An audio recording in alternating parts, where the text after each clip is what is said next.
નમસ્કાર મિત્રો, વિડીયોમાં તમારું હાર્દિક સ્વાગત છે। સુરતમાં જન્મદિવસની પાર્ટીમાં જ મિત્રએ મિત્રની હત્યા કરી નાખી છે। કેક કાપે તે પહેલાં જ મિત્ર ઉપર છરીના આડેધડ ઘા ઝીકી અને તેમની હત્યા કરી।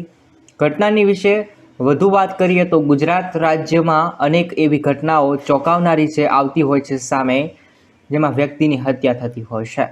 અમુક વખત બે જૂથો વચ્ચે લડાઈ થતાં કોઈને મોતને ઘાટ ઉતારવાના સમાચાર આવતા હોય છે।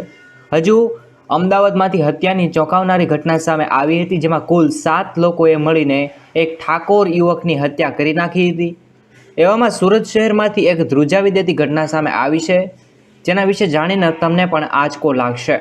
તમને જણાવી જ દઈએ કે સુરતના એક યુવાને પોતાના જન્મદિવસ પર પોતાના મિત્રને છરીના ઘા ઝીકી ઢીમ ઢાળી દીધું। જન્મદિવસની કેક કપાય તે પહેલાં જ યુવક પર છરીના ઘા ઝીકી તેમને મોતને ઘાટ ઉતાર્યાના સમાચાર સામે આવ્યા છે। બર્થડે પાર્ટીમાં તેણે પોતાની બહેનના પૂર્વ પ્રેમીને પણ બોલાવ્યો હતો।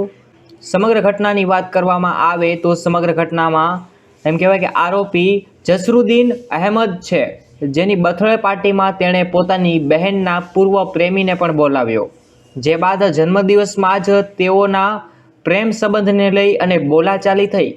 તેમની બહેન સાથે કોઈ પ્રેમ સંબંધ હતો અને હાલમાં એક બોલાચાલી કરી।